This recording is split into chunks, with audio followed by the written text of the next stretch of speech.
We are going to do a speed test using BT's mesh system and then using our TP-Link mesh system and see the difference. This is the speed test on the BT system.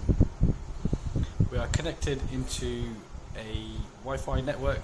We're in the garage at the moment. And this is what we're currently pulling off the BT Wi-Fi, and BT have set up these Wi-Fi extenders in the house, and this is what we're getting at the moment.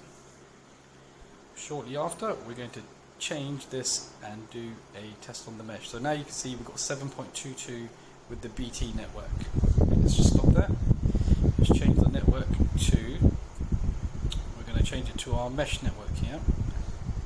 Sorry, 1 second, that just come up. So we're currently connected to BT, connected to our mesh network here.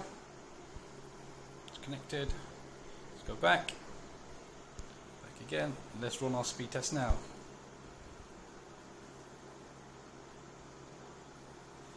Now look at that, the difference that is connected to the mesh network.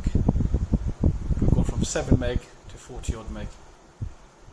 So it just shows you that our mesh network system works. This is a garage in a 3-bedroom semi-detached house, and look at the improvement. Thank you for watching, guys.